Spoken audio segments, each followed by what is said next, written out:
I watched them pouring Chardonnay in the community center while Marcus Hale sat in his garage 3 streets over, calmly flipping through yellowed blueprints nobody had looked at in a decade. That's how wide the canyon had grown. The boardroom clinked glasses, toasted to progress, and slapped backs over a future that rested on Marcus's original covenants like a McMansion on quicksand. I saw it from my front porch that afternoon, calm, focused, invisible. Not one of them glanced his way. But I did. I always did. Marcus Hale wasn't just the quiet guy who kept his lawn at the exact HOA-approved height. He was the damn blueprint. You ever meet a man who could recite drainage specs from memory while replacing a sprinkler head at midnight without breaking a sweat? That was Marcus. No ego, no neighborhood gossip, just absolute mastery of everything beneath the grass. And they hated him for it. Not loudly, at first, just in the little cuts. The way invitations to strategy sessions stopped coming. The way new board members from the fancy gated section called him old school behind his back. They had no idea the fire they were playing with. 5 years ago, when Evergreen Meadows was still half-built dirt and promises, Marcus had insisted on outside counsel before anyone signed the founding CC&RS. Not internal, he said. Airtight. I thought he was paranoid then. I was wrong. He wasn't paranoid. He was playing chess with the ghosts of future Karens. And now here they were, wearing pastel pantsuits and trying to sell the soul of the neighborhood. The big premier transformation project was supposed to be the jackpot. A national developer offering 8 figures to buy the greenbelt, tear out the old systems, and slap in luxury amenities. Private golf cart paths, a spa pool, the works. Special assessments for everyone, of course, but the board swore it would increase property values. Marcus had been looped in early, mostly for technical history. Then Brenda Walsh showed up. Brenda Walsh, 42, spray-tanned, and the kind of HOA president confidence that smelled like vanilla candle and pure entitlement. Newly elected on a platform of modernizing our standards, poached from some other neighborhood's drama. She shook hands like a politician and immediately started slashing unnecessary voices from the email chains. Marcus was the first to go, not because he was weak, but because Brenda didn't like question marks. And Marcus didn't speak in HOA buzzwords. She told him to his face, right in the cul-de-sac, that covenant mechanics were above his resident pay grade now. The words came with that fake polite smile, but the door behind them slammed shut. Marcus couldn't even access the shared drive the next morning. Credentials scrubbed. I remember him standing at his mailbox, shoulders still, eyes steady for one long beat. Then he walked inside, pulled an old leather folder from the bottom drawer, and set it on the kitchen table like it was a family Bible. That was the moment everything shifted.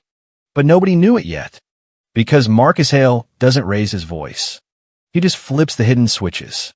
Brenda made her first impression the way a dog marks every hydrant, loud, territorial, and completely clueless about the soil she was ruining.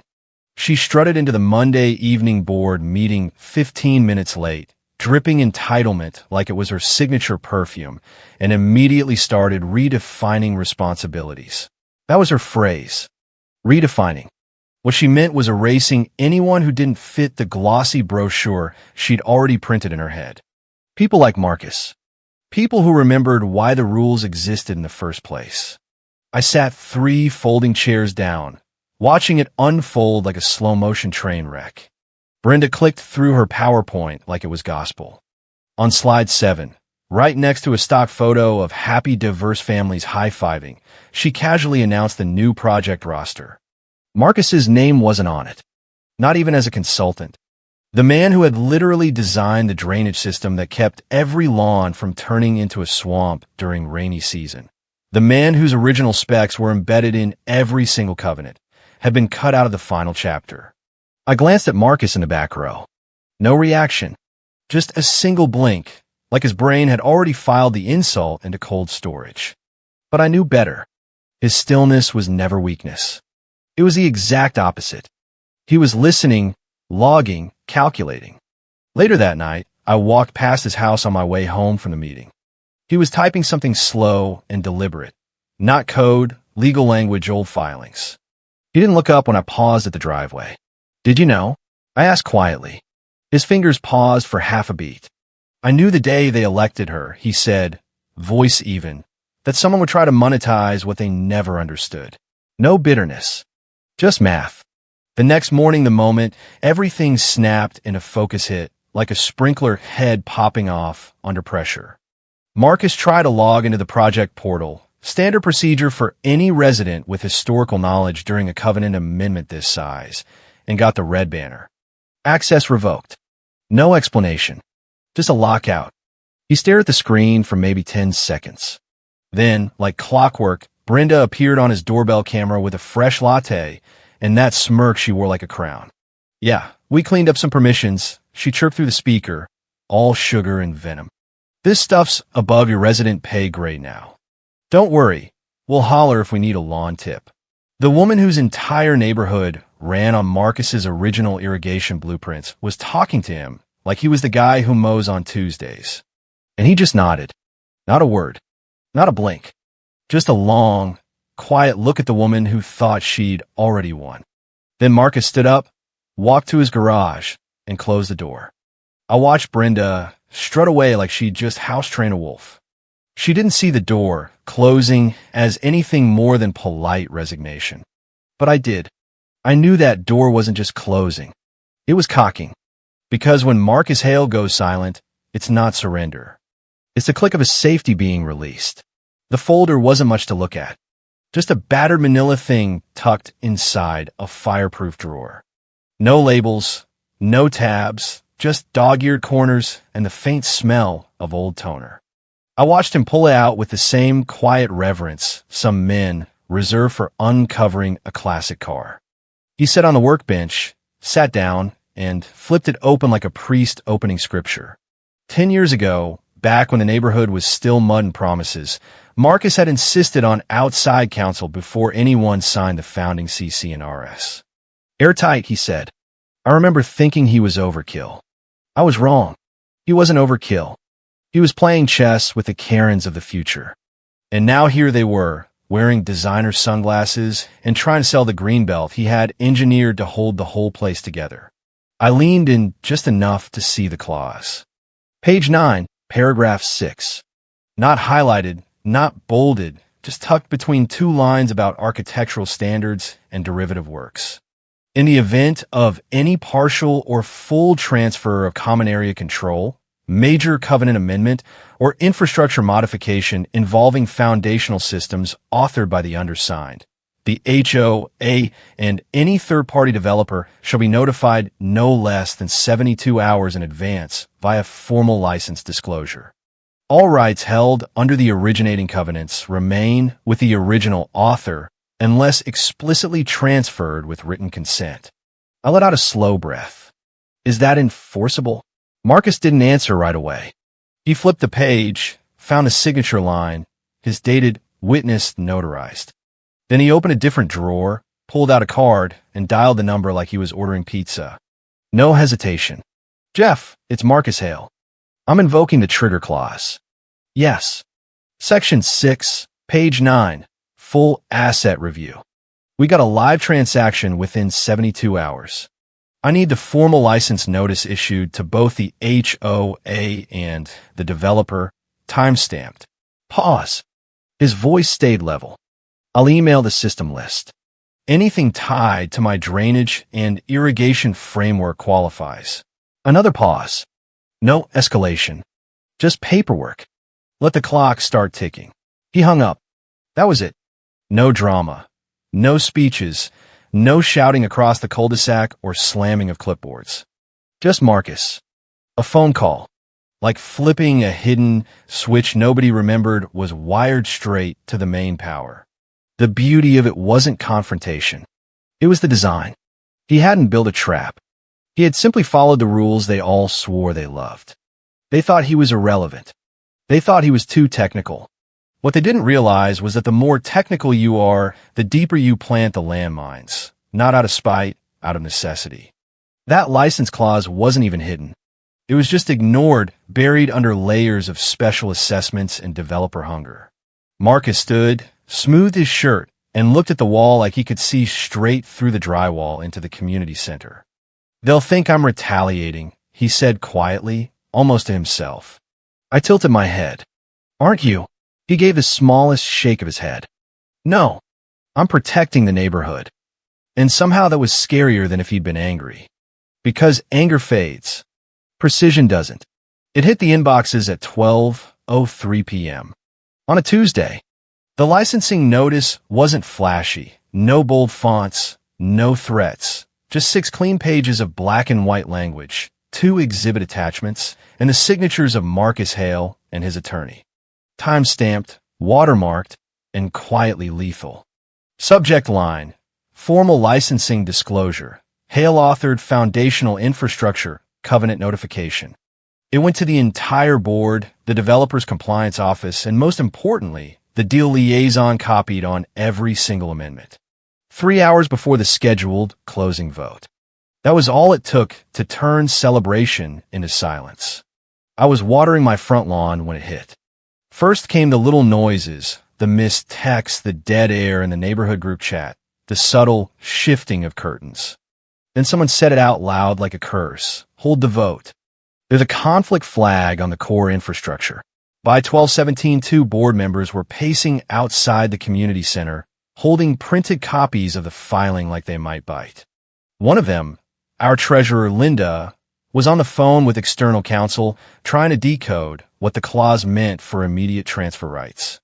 She was using that tight, clipped voice people reserve for when they're both furious and impressed. By 12:29, the developer's legal team had looped in 3 more attorneys. One from downtown, one from the state capitol, and a land use consultant I'd only ever seen on the biggest deals. I watched through the window as someone from their side actually stood up.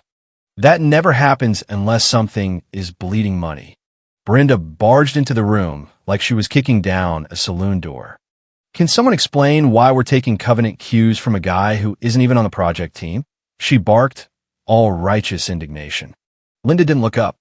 "Because the guy you locked out owns the license to the drainage system we're selling, Brenda." She waved it off with a manicured hand. "It's just paperwork. We'll get him to sign. Easy." That was Brenda's fatal flaw. Thinking paperwork was powerless.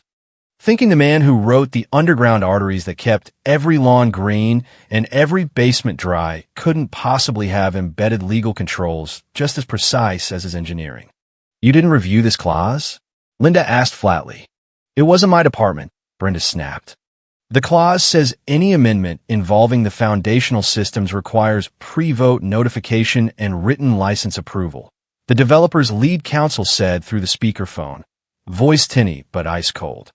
"There's no automatic transfer language, no assignment provision, no override." "Which means," Linda cut in, "we're not clear to sell it. Not without his signature." Brenda's jaw clicked.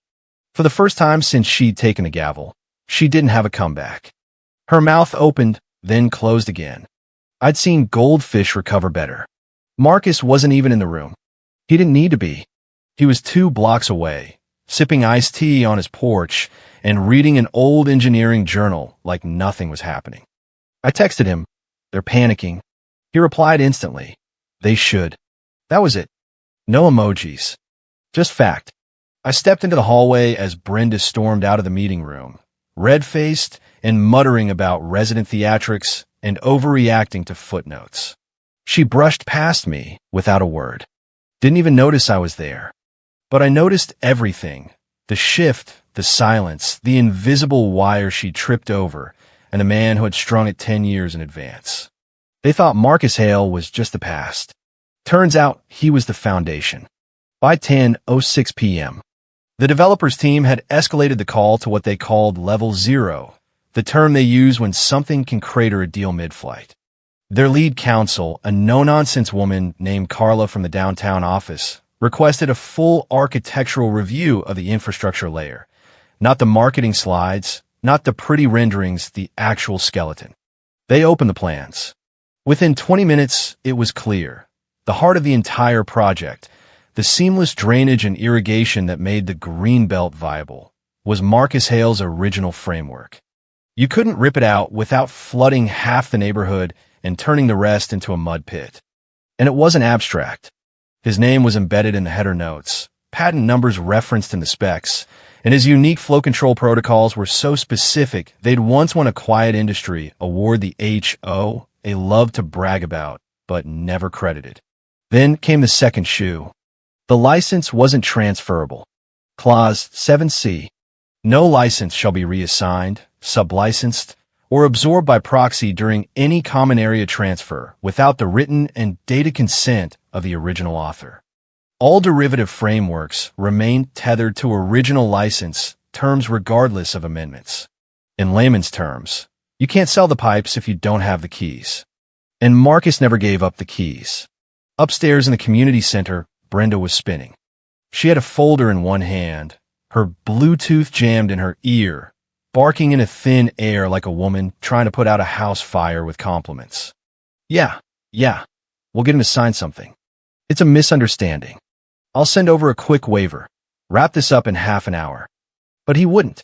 At 1:42 p.m., Marcus received Brenda's email, an NDA so sloppily written it still had placeholder text, a generic acknowledgement of cooperation, and a templated cover letter trying to gild him into moving fast for the good of the community. Marcus didn't reply. He didn't even open the attachment. I know because I saw the read receipt never change. He just stared at the subject line for a second, then clicked archive. And that's when I realized he wasn't playing hard to get. He was done. Not vengeful. Not spiteful. Just done. Like a man who had packed his bags 10 years ago and left a note by the door for when the neighborhood finally noticed. Brenda sent another email at 2:07. Then a text. Then a neighborhood chat message that opened with, "Hey neighbor winking face." Marcus stood up, walked to the window, and took a slow sip from his glass. His shoulders didn't move. His jaw didn't tense. He wasn't stewing. He was simply beyond it all. Carla, the developer's counsel, summarized the problem in one flat sentence. You're trying to acquire infrastructure you don't legally control. That's when the community center went from stressed to graveyard still. The kind of still that happens when everyone realizes the brakes were cut 5 miles back. There was no alternate path, no quick rewrite, no backup system. What Marcus had built wasn't replaceable.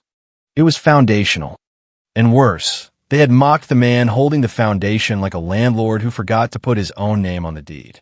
At 2:15, Brenda knocked on Marcus's door. He didn't open it. She left a manila envelope with a printed waiver on the porch and walked off. Marcus didn't move for a full minute. Then he picked up the envelope, flipped it over, and dropped it straight into the recycling bin without opening it. Vindication doesn't always look like a victory lap. Sometimes it's the soft thud of paper hitting the bin and the silence that follows. The meltdown didn't begin with shouting. It began with a question spoken too calmly for Brenda to see the blade beneath it. Did you review the covenant continuity filings before initiating final transfer protocols? That was the board chair, Mr. Hargrove, 71, white hair, voice like cold granite. Brenda blinked. That wasn't my department. 5 words. That was all it took. Silence expanded across the community center like a spreading oil slick. Brenda's hands hovered over her laptop like it could save her. Fingers twitching uselessly on the trackpad as the legal team exchanged glances that weren't surprised, just resigned. Everyone in the room could smell it now. The stench of someone bluffing with a losing hand. One of the junior attorneys broke first. You had edit permissions on the diligence folder. You removed 2 flagged appendices from the legal packet dated 22 months ago. Brenda turned red. They were outdated. Legacy filings. The current package didn't list anything actionable. Linda, our in-house bulldog, looked like she'd just been handed a live grenade. They weren't outdated. They were red flagged for review and specifically marked "Do not delete" until countersigned. The developer's lead counsel leaned in across the table. Was there board approval for those edits? Brenda didn't answer. Because if not, Carla continued, tapping her pen, this wasn't just oversight.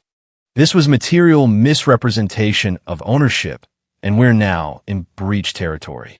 Mr. Hargrove didn't blink. Give me the deal clock.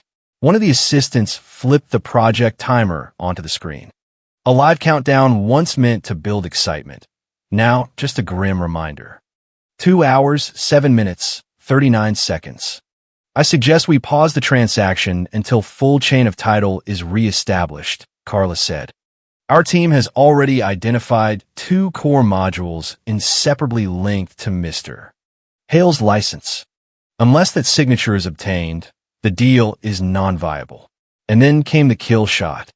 The developer's senior counsel, a quiet man with gray temples, finally looked up from the stack of documents. This wasn't negligence, he said. It was sabotage through omission. Brenda jerked in her chair like she'd been tasered. Sabotage? Are you serious? I've been steering this for months. No, Linda said coolly. You've been gutting compliance for months so you could take credit for a clean close, and you just steer the neighborhood into a brick wall. That was when the room stopped treating her like president and started treating her like a liability. Brenda reached for her water, but missed the glass. It tipped, spilled, rolled across the table toward the developer's documentation. Nobody moved to help. The chair finally stood, slow and deliberate. Meeting adjourned until counsel confirms transferability. Wait, Brenda started, desperate. Wait, we can fix this. Get Hale in here. I'll talk to him. You had your chance, Hargrove said without turning around. Brenda was still standing when the developer's team unplugged their laptops and began filing out. Still mumbling defenses to no one in particular, still hoping someone would hand her a rope. But Marcus wasn't coming.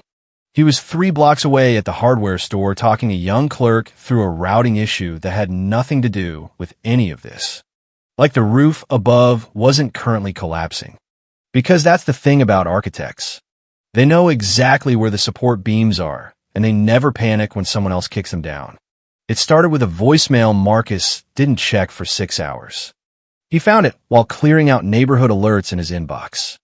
Just a short, polite message from Erin Langley, EVP of mergers on the developer's side. Her tone was measured, respectful, not a hint of desperation, but the subtext was thick enough to bottle. We know who you are now, and we're ready to talk. He forwarded it to his attorney and went back to rebuilding an internal irrigation timer for the community garden. Nothing urgent, nothing performative, just his usual rhythm. Calm, meticulous, unconcerned with the sound of Brenda Walsh flailing above him like a drowning woman screaming into a sprinkler. When Erin finally got him on a live call the next morning, she didn't bother with the pitch. She got straight to it. We're offering a new position, not with the HOA with us. Infrastructure licensing lead, reporting directly to our CTO. Custom terms. Your hours, your conditions. Marcus was quiet for a moment. That's interesting. Do you have a number? She did, and it was good. 7 figures good. But Marcus didn't blink.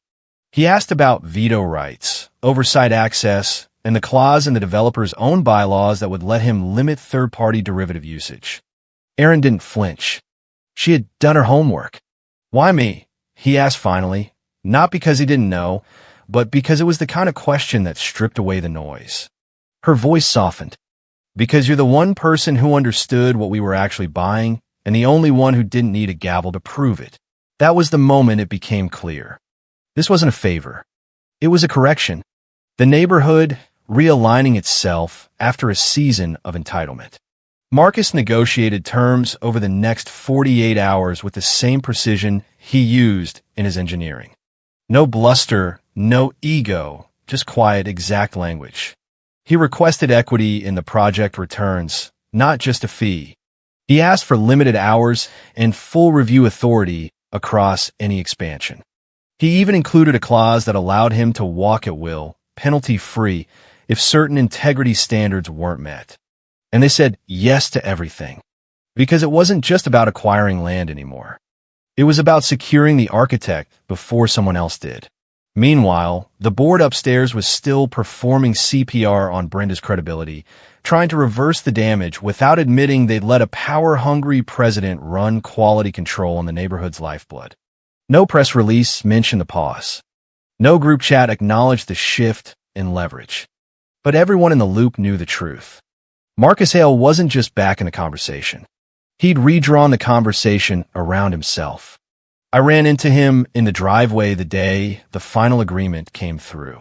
He was carrying a box of old blueprints and his favorite drafting tools. No fanfare, no security escort, just one man walking out under his own power. "You leaving the HOA board?" I asked. He nodded. "They want to fly me to the developer's headquarters next week." I smiled. "You going?" "Yeah," he said, setting the box in his trunk. "But just for the coffee. The rest I'll handle remotely." He wasn't bragging. He didn't need to. The offer spoke louder than any group chat apology. Because when you've built the foundation, you don't need to raise your voice. You just name your terms and watch the neighborhood move. The memo hit inboxes at 7:12 a.m. on a Thursday. Subject line: Leadership Transition and Strategic Realignment. That's HOA speak for somebody who just got torched. In exactly 4 paragraphs, the board spun Brenda's removal into a necessary pivot to ensure continuity in a rapidly evolving project environment. No names were mentioned, but you didn't need a decoder ring. Everyone with a lawn and a brain knew who it was about. Brenda Walsh was no longer president. No more meetings, no more fines, no more clipboard patrols. Her access badge blinked offline sometime before sunrise, and her parking spot in the community center lot was flagged for temporary hold pending internal review. Rumor was she tried to blame legal, then engineering, then even the developer, as if someone had masterminded a covenant clause 10 years ago just to make her look bad. But you can't blame gravity for falling off a cliff you sprinted toward. She was given an executive reassignment workspace, which was just a nice way of saying she was now working out of storage closet with no windows, no meetings, and no purpose. Meanwhile, the rail work resumed, but under new rules. At the developer's request, demand, a new clause was inserted into the final agreement. It was short, precise, surgical. No transfer of common area assets shall proceed unless accompanied by written, dated confirmation from the originating covenant custodian of record. One sentence, 16 words. But the shift it signaled was tectonic. Because buried in that clause was the acknowledgement that Marcus Hale was not just a former resident or a technical advisor. He was the lock and the key. The developer's council insisted on making it a standing requirement, not just for this deal, but for any subsequent amendments. It was subtle, almost polite, but every attorney who saw it knew the subtext. Never again will someone like Brenda be allowed to bulldoze through the neighborhood without accountability. And Marcus? He didn't gloat. He didn't post cryptic messages in the group chat or email snide one-liners to the board. He just submitted a copy of the signed clause to his attorney, who filed it under his permanent archive with the note: licensing terms honored. Authorization non-exclusive. Revocable with cause. I did overhear one thing, though. A mid-level board member, one of Brenda's former cronies, muttered in the community garden that the whole thing was an overreaction, just a bunch of paperwork. Another guy, one of our old-school residents who rarely spoke above a whisper, replied, "Funny thing about paperwork. It's only invisible to people who don't read." The temperature in the garden dropped 5 degrees. They knew. They all knew. We weren't just a neighborhood anymore. We were a lesson. Marcus never came back to the board. His nameplate was quietly removed. Not ceremoniously, just gone. But in the updated training docs, in the new resident welcome packets, in every covenant compliance review that followed, one new phrase appeared again and again. Verify originating author approval before initiating any asset amendment. It didn't have his name on it, but it didn't need to. It was his fingerprint left on the glass, quiet and undeniable. Because the best revenge doesn't make noise. It rewrites the rules so the next Karen never forgets where the real power lives. The deal closed quietly. No champagne this time, no ribbon-cutting event, just a handful of calendar cancellations, a flurry of legal countersignatures, and a last-minute insertion that looked harmless to the outside world, but carried the weight of 1,000 petty fines wrapped in legal precision. Marcus's infrastructure was carved out, not transferred, not merged, licensed independently under a non-exclusive limited use agreement that required annual renewal, oversight, and a compliance review with one specific stipulation. All legacy frameworks built on the Hale systems shall be governed under separate licensing managed by the originating author. In short, they got the greenbelt, but Marcus kept the pipes. The developer's CTO personally signed the license memo, and the check that followed was, well, let's just say it had enough commas to make a hedge fund manager blush. But it wasn't about the money. Not for Marcus. The payout was just a receipt. Proof that silence, when engineered correctly, makes the loudest noise. Brenda was gone before Monday. No farewell email, no LinkedIn post, just an empty desk and a deleted profile from the org chart. The board spun it as a strategic exit during a realignment phase. Internally, we knew she'd been let go under the new integrity clause, failure to maintain fiduciary diligence during active covenant proceedings. Translation: you cost us millions, Brenda. Her parking spot was reassigned before the ink dried. But my favorite part? The new organizational chart posted to the developer's internal portal, tucked beneath infrastructure licensing and covenant oversight. There was foundational systems licensing led by M. Hale. Contracted external advisory role. No title inflation, no photo, just a name, a position, and a fact. He didn't need a seat at the table to cast a shadow. The day the final package arrived, I happened to be over at Marcus's house.